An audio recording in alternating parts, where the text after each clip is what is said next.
Puppets don't eat, but us as humans, we do. And sometimes eating or making food is just sometimes a bit of a pain. Wouldn't it be easier if you had today's sponsor, Factor? Factor is a meal prep service that is fantastic. It is low waste, tastes incredible, and they deliver great meals to your door that fit your macros and your goals. I eat Factor all the dang time. I order Factor outside of the ones they give me for the sponsorship. I ate it before I filmed this video. Genuinely, it was a sun-dried tomato and chicken pasta with green beans. It was delicious. You take them, 3 minutes in the microwave, you pop them out, let it cool, eat the food, you're loving life. Tastes good, good nutrition, and easy. And if you want to check out Factor yourself, go to factor75.com, link in the description, and use code Bricky50 for 50% off your first order and 20% off your next subsequent order, as long as your subscription is a-okay. Thank you very much for sponsoring this video, Factor, and let's talk about Pinocchio. Now to present Game of the Year from the upcoming films Wonka and Dune Part 2, please welcome YouTuber Modded Controller 360.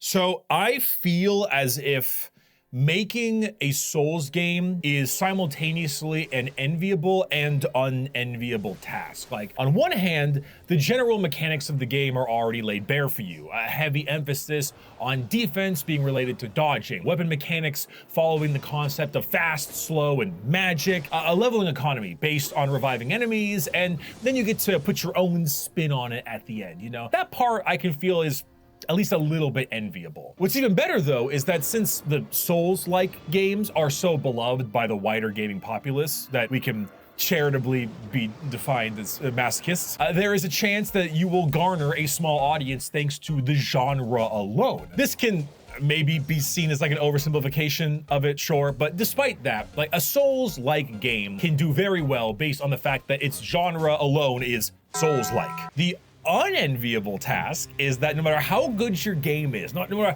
how hard you try to make it its own thing, it will always be just dragged back to the FromSoft lair and compared to the mainline Dark Souls titles. No matter how much you make it your own and steer away from the usual formula, you will almost never be considered on the same level or of the same caliber. From Software Souls games are a glass ceiling, and you will stay making 77 cents to their dollar. So when Lies of P released, I did a little sponsored stream for them, showcasing it alongside the strengths with AMD hardware, basically. This was a last minute thing I just put together while I was in Canada at Play on Tabletop, and some of us know how that ended, but the game was enjoyable for the first 2 hours, though a combination of both my location and limited gaming experience didn't have me rushing to come back to it. I literally had to borrow Play on Tabletop's Ethernet cable and set up on a stool in the back of their studio. They let me do it, and they were very kind for it because it was so last minute. But lo and behold, slowly I get more and more people asking me when I'm going to continue Lies of P, telling me it gets only better and better with time, and it wasn't until a real-life friend of mine who is actually a die-hard Souls fan said it was one of his favorites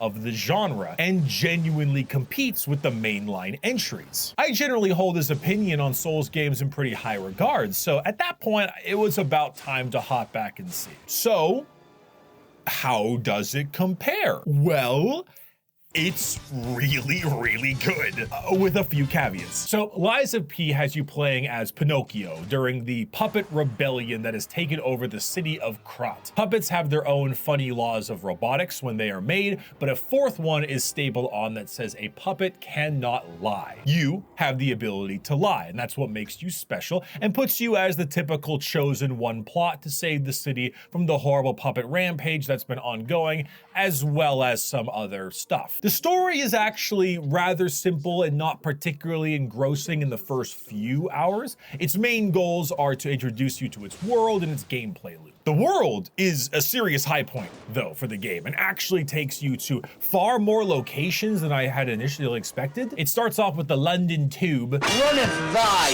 pockets, mixing up into the early 19th century British culture, with a lot of Art Deco visuals and the clockwork steampunk aspect. These puppets, of course, are meant to be like clockwork enemies, so they mix gears and springs into that iconic kind of stiff and tilted movement they're so well known for. Even you, as a puppet, have a gear straining sound when you do special stagger attacks on enemies. It's pretty cool. For gameplay, what Lies of P does the best out of everything is that it combines every single Souls game into one. Makes sure each individual aspect is fully fleshed out, and then adds its own spin on it with other mechanics and character progression, which was a lot of words at once, and it probably didn't sound like I even said anything, so let me explain. Lectern, mustache, hat, pen, paper. When I consider a Souls game, there are three main factors: offense, defense, and build crafting. In something like Dark Souls, your defense is primarily dodging, as well as blocking. Your offense is a number of things, but generally attacking after an enemy has finished their moves and provided you with an opening. The only thing that combines the two of these together is parrying, which is both defensive and offensive, but difficult and risky, and doesn't always work. As far as character progression goes, you level up three main things: your weapon, gear, and stats. Stats are upped by killing enemies and spending your souls. Your weapons are upgraded through shards found throughout the world, and then you upgrade the power and amount of Estus you have, your equipment. Now, Bloodborne messed around with this a little bit. Hunter's hat, cool coat, saw cleaver. It made parrying a much more common part of the game, being easier and more rewarding, and also had you focus on being more aggressive by giving you the ability to regen lost health if you attacked directly after taking damage. Sekiro is a fascinating one, because a main point of that game is that defense is offense. There are two ways to kill enemies: whittle their health down with just R1, R1, R1, or fill a stagger meter for a killing blow, which is more like L1, L1, L1. So when an enemy attacks you over and over and over again, and you block properly, you are technically doing damage to them and building it up over time. The game also went much harder into equipment upgrades, with your prosthetic arm giving you a whole new avenue of dealing damage and defending yourself. Lies of P takes literally all of that, every single one of those mechanics, and puts it in their game, and then adds even more options on top of that. When it comes to defense, I mean, defense alone, you have multiple methods in dealing with the enemy. The easiest of these all is the simple block. Blocking is completely effective as an option, but it actually deals a substantial amount of chip damage to you. However, that blocked chip damage is actually the Bloodborne rally system. So even if you block a few hits, when the enemy provides you with an opening, you can then regain everything you've lost if you get enough damage through. After that, you have your classic dodge, which is still useful in all the ways a normal dodge is useful. You get your iframes, and you can use it just to get out of the way of an enemy's swings. There's also an upgrade that allows you to do a dodge mid-dodge to make it even more useful. But the strongest and probably riskiest of all of them is the parry. We're talking the parrying, of course, carries the similar issue that you need to have very specific timing, and missing that timing is detrimental and you will get bopped.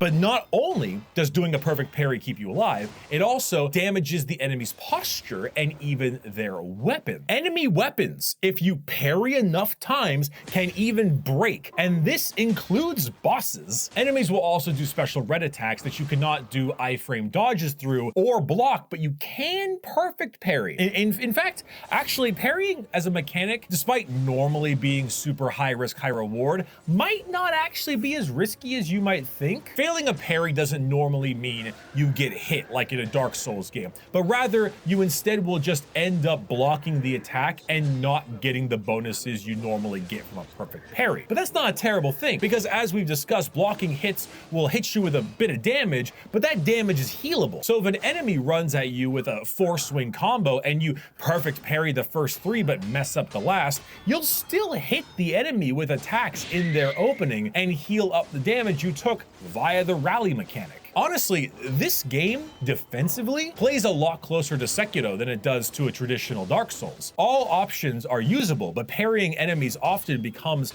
the best course of action. And everything can be parried, from swords to slams to projectiles to, oh, I don't know, literally lightning. You know that meme in the indie game where the guy parries a nuke? It wouldn't surprise me if Twinkathy Chardonnay here could do the same. I think that will actually create the biggest skill difference, perhaps one might even say skill issue, between people who try to play the game entirely while dodging versus those that play it more parry-centric. The same issue happened when Sekiro dropped. Some didn't realize how to adapt. It's not as drastic here. Dodging does still work well, but parrying is truly the way you master the title and will help you against the game's toughest bosses. But that is just the lies of P defensive options. What if you want to lie about offensive options too? Well, there are far more things here than I had initially assumed, and they kept expanding more and more. So for your weapons, outside of boss weapons, I've got boss weapons! Guess we'll see you there. Yep.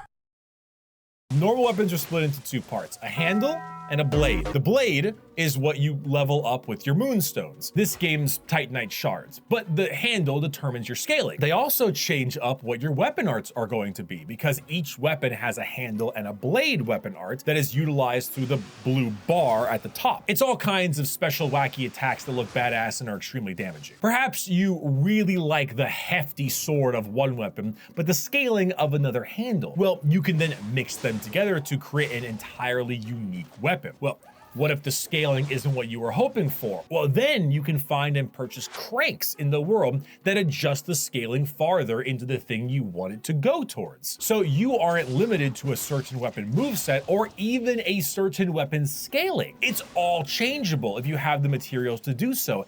And that's just your primary weapon. Much like Sekiro, you have a prosthetic arm that can be outfitted with tons of other options. Flamethrower, shock blast, acid thrower, explosive sticky grenade gun, harpoon, all kinds of things that have their own scaling and also can be leveled up in their own way for bonus effects. And the level up is also specifically for fancy effects and not just more damage, because damage has its own scaling. And if you think we're done, we aren't, because throwables in this game slap. These are the best throwable items I have ever seen in a Souls game. They do insane amounts of damage to the point of being a build in their own right. Thermite, grenades, spears, saws, all kinds of crazy options to utilize. And then, because we aren't done, there's the grindstone, which allows you to head to Wall Street and make $1 gorillion.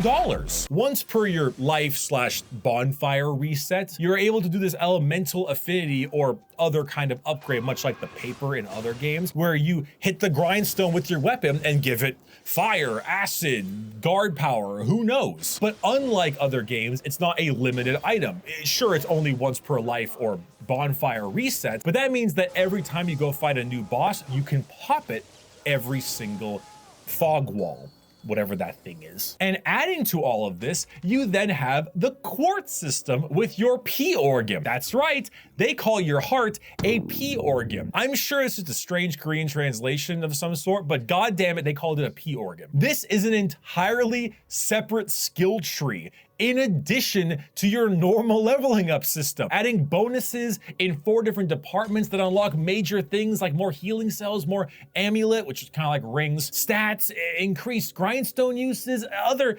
insanely good upgrades. And even after this, I'm probably missing another form of progression or some other way to level up your character. And if this all feels overwhelming, let me tell you, it's not. It's paced at such a perfect speed. Each new thing is added just at the right time when you are comfortable with every other system of the game. And so I never felt overwhelmed, never felt like skipping a part of it. Every single thing was useful and was genuinely exciting to utilize to its fullest. In my playthrough, I ran a technique advanced build, which is basically a mixture of dex and magic. I normally run big boy Kirk Hammer, big strength, thick man in all other Souls games, so I wanted to swap it up for a game that appeared to be much faster in speed. I used a rapier for a while, and then I used the lovely umbrella attack from a boss that would block and parry enemies when it opened up, which is really badass. I then moved on to a curved sword for a bit, and then I utilized this anime sword that I got from a boss, which lets you do this wacky spin move, but then if you timed it perfectly, it acts as a parry,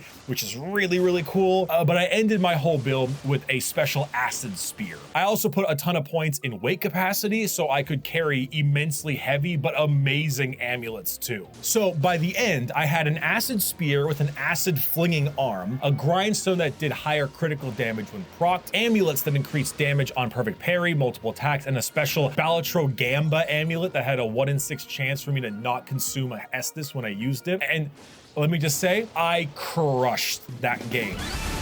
God, please! We win! Was that 2 tries?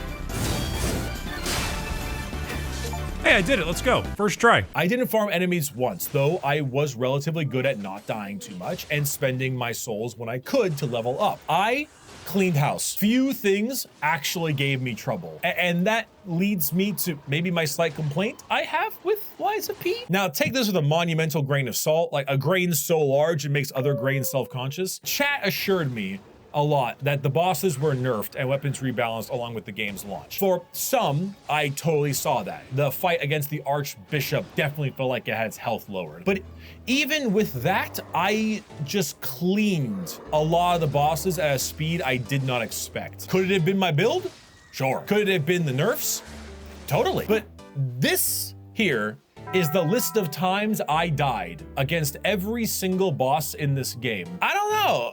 Maybe I'm just a gamer. Maybe I'm just a parry god with a good build. A little column A, a little column B. But I honestly wish the game was harder. It lacks a bit of enemy variety, especially in the end game. It's mainly just diseased human or rampaging puppet with variations of them. They do go pretty far with the concept, in fairness. There are a lot of newer enemies they keep adding in, but those were the 2 main enemy types, and I probably would have preferred a third one at some point. Actually, there was the specific area an opera house about halfway through the game. It was really interesting. It was puppets still, but the puppets there were much different with these big string things, and they used a very specific status effect. It was probably my favorite area in the entire game. It sounded incredible, visually amazing. The boss was fantastic, but it doesn't last too long, and I kind of wish we got more of it. Would have helped split up some of the reutilization of enemy types in the game. But yeah, I feel as if the bosses could have done with 20% more HP. I mean, be careful what you wish for, of course. I could do a strength build instead and absolutely hate myself and take back everything I said, but regardless, that was my experience. I really cleaned this game, and I would have actually liked it to be a little bit harder. Though the game most certainly didn't lack for boss options and styles. The creativity on display here is impressive in a ton of ways. I initially came to this game thinking it would mainly be fighting against the rampaging puppets, but going into this creepy body horror aspect about a quarter into the game was definitely not something I was really expecting. Then they found a way to combine the 2 of those into their own horrific abominations, which then made more unique move sets, attack patterns, and ways to deal with them. They even managed to do a gank fight in a way that didn't suck, and I dare say might be the best gank fight I have ever played, with one of the hardest intros I've seen.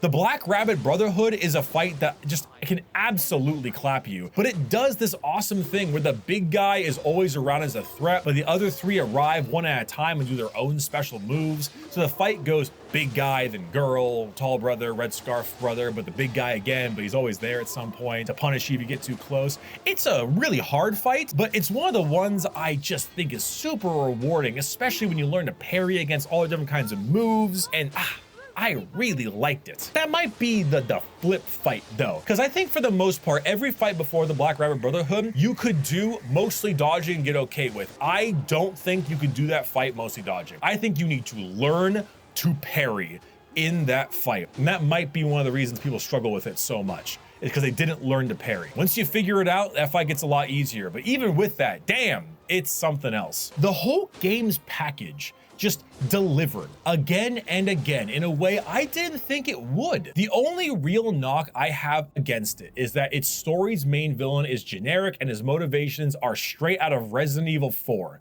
Honestly, a lot of this game's story just feels like a rehash Resident Evil 4 in more ways than one, at least in its more traditional narrative. There's a difference between narrative and lore. The narrative of the game I find to be pretty mediocre and lacking in a lot of aspects. Its lore, however, is pretty good. I didn't know jack shit about Pinocchio or Geppetto outside of the, long nose thing. So I needed to do a little bit of digging after I completed this game, especially since Lore Bishop VatiVidya didn't have a video for me. After doing so though, I do respect it in a lot of neat ways, how they told the story and how they twisted the aspects of Pinocchio a lot, even if I find that the overall narrative to be still a bit lacking. They do some twisted shit with that tale. It's weird though, because I always tended to trend towards I'll accept mediocre gameplay if the story's amazing and not vice versa. But maybe as I've spent more time playing games, especially for a living, I've moved to more of a middle ground. I didn't think I'd be intrigued by this game entirely for its gameplay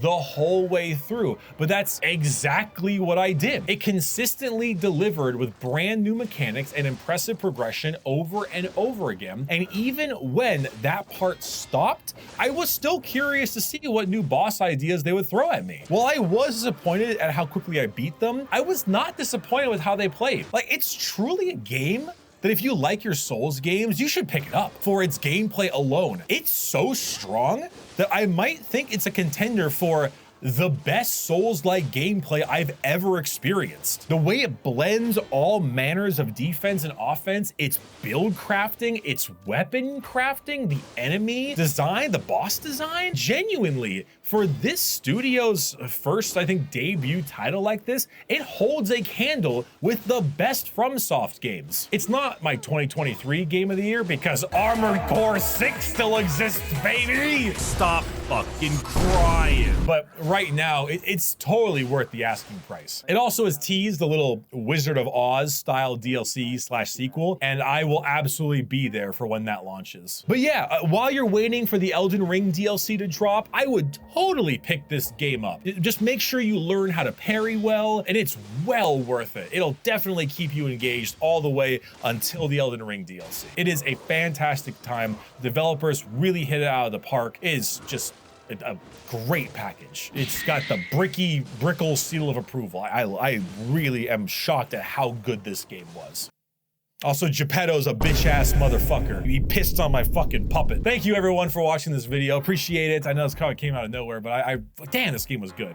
We got one more video, and then we're doing Mass Effect. And then once that's done, it's Elden Ring time, baby. Check out the Brickle shirt here. It's a really comfy tri-blend. It's a new thing. It feels great. Got a floral, kind of shiny design. It's awesome. Right down there in the description, brickymerch.com. Check it out. And I'll see you for the next video.